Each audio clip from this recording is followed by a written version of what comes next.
tem um bastidor disso, né? Porque o presidente Maciz disse que atrasou o papo com o jornalista justamente porque estava saindo do telefone com o Muricy. E nesse momento, que estava lá também o Rui Costa, nesse momento ele sai, ele se ausenta. Daí, faço aqui uma suposição. Daí o São Paulo começou a trabalhar em cima do próximo profissional que vai atuar nessa área, né? E o Rafinha, segundo a apuração que eu fiz aqui, e até os outros colegas já estão cravando, mas embora essa informação não seja confirmada pelo São Paulo, deve ser o novo integrante dessa comissão da coordenação técnica. Queria saber se o Alex tem uma apuração nesse sentido, se eu falei alguma bobagem, Xará. Não, Ale, não falou nenhuma bobagem não, até pela manhã, por volta de 7 horas, eu cravei que as conversas com o Rafinha estavam avançadas já, só que aí eu vou trazer toda a linha cronológica, porque eu acho que é importante trazer isso.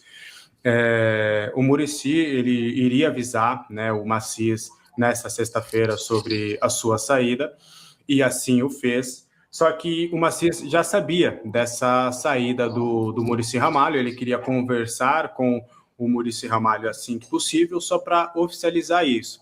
Só que ele já vinha mantendo, e aí, repito, é uma apuração minha que o clube não quer confirmar por questões até, talvez a gente pode colocar éticas, mas o clube já tinha conversado com o Rafinha previamente. Até essa negociação que está em trâmites finais, ela não aconteceu tudo hoje. Já havia uma conversa prévia de que, vamos conversar nesse sentido, te interessa? Pô, me interessa. Então, beleza, o cargo é esse, o cargo é aquilo e tudo. Só que a gente precisa primeiro oficializar a saída do Muricy Ramalho para a gente comunicar oficialmente de que realmente a gente está em negociação com você. Então, essas conversas já vinham acontecendo porque já sabiam-se que o Muricy não ficaria. E aí hoje realmente já virou, entre aspas, oficial, né? O clube ainda, as pessoas do clube, as pessoas oficiais do clube só falam com carinho do Rafinha, mas já há uma negociação muito bem avançada sobre até o cargo do Rafinha. O Rafinha ele não será o coordenador de futebol. Apesar do dia a dia ser semelhante ao Muricy, o nome dado será gestor esportivo. Esse cargo será abaixo do Rui Costa, não haverá contrato, ele será um contratado do clube, né, ali nas regras da CLT e tudo, e essa conversa já está muito bem encaminhada. A expectativa até de segunda-feira, o Rafinha ir presencialmente ao CT, já realmente levar a carteira de trabalho, olha só, mas hoje em dia é digital, né? Já resolver todos esses trâmites aí, já começar a trabalhar. O elenco como já falou com o Rafinha, ele já revelou às pessoas do elenco de que ele realmente está voltando, está empolgado com essa possibilidade. Então é mais ou menos nesse cenário, realmente é só questão de tempo para ser oficializado. Aí eu só quero trazer um bastidor importante, e aí eu quero, porque eu acho que alguns torcedores acabaram sendo injustos com o Muricy, e aí eu vou trazer aquilo que eu apurei e já tinha conversado.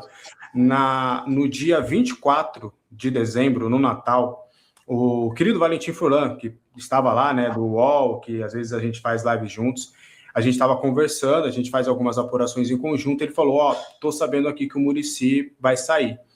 E aí eu vou apurar essa situação, converso com familiares do Muricy, eles confirmam, só que aí eu precisava da fala do Muricy, e eu converso com o Muricy, foi até engraçado, porque eu falava com o Muricy, pô, Feliz Natal, Muricy, boa recuperação, você tá saindo? Aí ele, Feliz Natal para você também, e para sua família.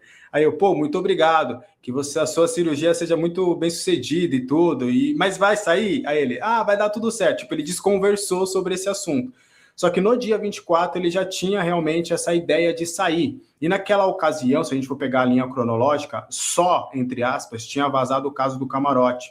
Então ele já tinha essa ideia antes de pedir a sua saída em 2026, quando ele estivesse apto. Foram 4 cirurgias. E, gente, não dá, né? Em meio de cirurgia, tem pós-cirurgia, tem tudo para a pessoa estar realmente 100% apta para chegar e falar, tô saindo. Isso precisava ser de uma maneira, pelo menos, digna do Muricy. Então ele já pensava em sair antes mesmo, por exemplo, de vazar que o Casares estava sendo investigado e dos desvios do clube e tudo mais. Então acho que muito torcedor acabou sendo injusto com o Muricy, falando que ele demorou demais, que ele estava sendo conivente com tudo que isso que estava acontecendo, ele estava saindo só quando já estava tudo já indo para os ares. Não. Eu posso afirmar para vocês, eu não sei se antes disso ele já tinha tomado essa decisão, mas no dia 24 de dezembro, véspera de Natal, ele já tinha tomado a decisão de sair do São Paulo, e aí depois a coisa acabou tendo outros desfechos. Mas é mais ou menos um pouquinho desses bastidores que a gente conseguiu apurar ali. E o Rafinha, só também para trazer hierarquia, o Rafinha vai estar abaixo do Rui Costa. O Rui Costa será o chefe do Rafinha, se a gente pode se dizer assim. Tá em Muricy, chega Muricy Ramalho. Primeiro eu vou ouvir Maurício, porque Maurício está num lugar meio inócuo, vai que ele cai. Depois quero ouvir Magno Nunes, que conhece bem tanto o Muricy quanto o Rafinha, dois personagens aí importantes, significativos do São Paulo. Maurício. Ale, acho que o Muricy é uma lenda do São Paulo, sempre será. Serviços incríveis prestados como jogador, como treinador, como coordenador, fez o que pôde, né? O melhor momento dele foi com o Dorival, que é um cara meio da mesma geração que ele, né? Talvez um pouquinho mais novo só. O fato é que nem com o Rogério Ceni, mesmo Carpini um pouco mais e tal, mas ficou tão pouco tempo, né? Mas nem Rogério, nem Zubeldia, que está um pouco crespo, pelos estilos, né, do Rogério, pela questão da língua também, da cultura, de chegarem de fora. Nenhum desses treinadores ouviu tanto o Muricy, ou chamou o Muricy para uma participação. Né? Então, ele estava um pouco sem função já há algum tempo. Né?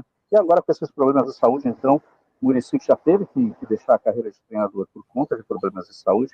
Agora, então, tem cirurgia, tal, deve sair, assim, da melhor maneira possível, sabe, com seu trabalho reconhecido, é um baluarte do clube, mas eu acho que estava mais do que na hora de Muricy se afastar desse cara, deixar a gente nova chegar. E o Rafinha tem uma história dentro do São Paulo, foi um líder importantíssimo na conquista da Copa do Brasil em 2023, é um cara que agora vai fazer essa transição de carreira, a gente também não sabe se o Rafinha, que era líder como jogador, o será também com a mesma eficiência como um coordenador de futebol, fazendo essa ponte entre a diretoria de futebol e o elenco do São Paulo, mas ele tem todas as condições, tem identidade, é um São Paulino, então acho que essa troca é uma troca bem-vinda e salutar.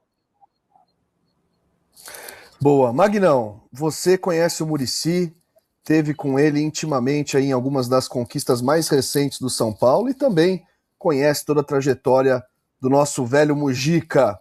Te entristece que ele esteja saindo?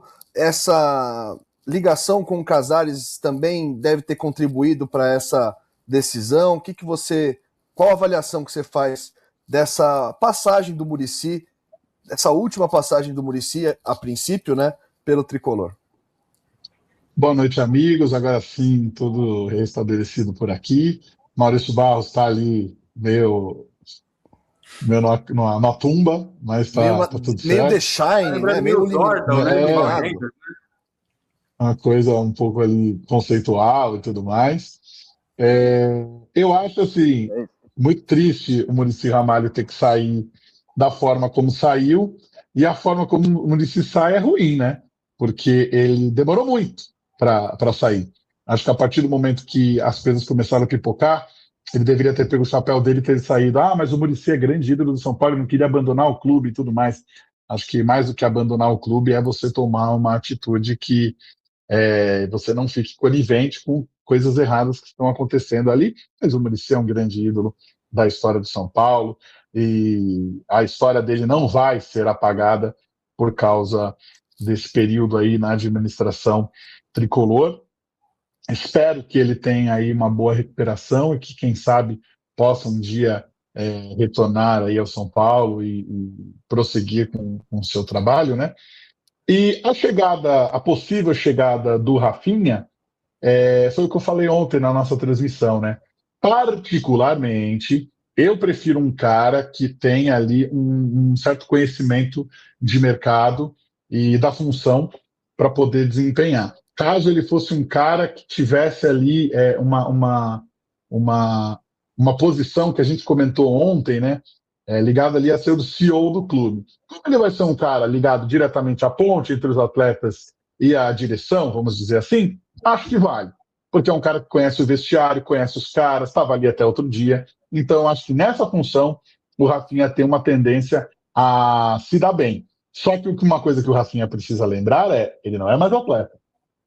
Então agora ele não tem que ser um conciliador para tentar encontrar ali formas de poder transformar o vestiário num ambiente bom para o treinador, num ambiente bom ali apenas para o trabalho que é feito dentro do campo. Ele tem que agora entender que ele é um administrador. E é nesse momento que você identifica se o cara tem ou não o tino para o negócio. Se ele consegue falar não, se ele consegue se impor, se ele consegue impor a vontade da instituição, que é maior do que a vontade dos jogadores. Por exemplo, como que ele ia lidar com a situação parecida com a do Alisson? Isso daí é uma coisa que pode ser que aconteça no futuro e o Rafinha vai ter que lidar com isso. Mas é um cara que conhece muita gente, acho que pode ser um facilitador ali no sentido de conversar com atletas para dar tranquilidade para possíveis vindas para o São Paulo. Então acredito que o São Paulo pode ganhar muito com o Rafinha ali naquela posição. O que nós podemos pensar é sempre em coisas positivas, né? E ver aí se o nosso treinador, o Harry Potter, se ele consegue fazer uma mágica ali e fazer o São Paulo, nesse ano de 2026, ser um clube um pouco mais organizado. As saídas que ocorreram nos últimos dias, elas são muito boas, e o presidente agora vai ter como implementar algumas coisas, né? Até novembro ele está lá, diz que não vai ser candidato, mas se ele fizer um bom período, né? Um bom estágio, vamos dizer assim, quem sabe ele não pode continuar. Mas a limpa tem que seguir, tá? Não é porque saíram esses caras agora que não tem que tirar o restante das laranjas podres. Como diria Paulo César Carpegiani, há laranjas podres no elenco e elas precisam ser tiradas. No caso, há laranjas podres na direção que precisam ser tiradas para não contaminar o resto. Pois é, senhores. Vou fazer uma pergunta aqui para vocês. Primeiro, perguntar para o nosso Alexander Vieira, você consegue elucidar melhor qual que é essa função do Rafinha? Pelo que eu entendi, se eu entendi bem o que explicou o Massis, ele vai ser, digamos, um interlocutor entre a direção, entre a gestão e o elenco. E o Crespo, talvez. É isso mesmo? Qual que é, então, a função do Rafinha nessa volta ao São Paulo? Ele vai ser justamente esse elo entre direção, comissão técnica e jogadores. Vamos colocar que tem a comissão técnica e jogadores, né? Tem a hierarquia entre a comissão técnica e jogadores, e vai estar o Rafinha aqui ao lado, acima até, por exemplo, do Biasotto. O Biasotto ele é rei de transição. Ele que vai cuidar, por exemplo, de jogadores da base que vão para o profissional nesse período de transição. E aí ele vai pegar tudo isso e vai fazer essa gestão com o Rui Costa. O Rui Costa será acima dessa hierarquia. Então, por exemplo, reclamações do elenco, pagamento atrasado, pagamento adiantado, o que o Crespo está querendo para o plantel, quais são realmente ali as exigências no dia a dia, o que precisa ser melhorado, logística, tudo isso. É mais ou menos o que o Rafinha vai fazer. Ele vai ser esse cara que vai cuidar desse relacionamento de grupo, de comissão técnica, não deve participar de contratações de fato, mas o que pode acontecer, e foi até uma das perguntas que eu fiz. Por exemplo, o Crespo, ele está querendo um camisa 10. E aí o Rafinha vai até o Rui Costa, o Crespo quer um camisa 10. Aí o Rui Costa fala, mas não tem dinheiro. Aí o Crespo chega no Crespo e fala, mas não tem dinheiro. Mas eu preciso. E aí ele seria responsável por fazer toda essa intermediação e também cuidando do Biasotto, que é esse cara que vai cuidar da transição dos atletas da base para o profissional.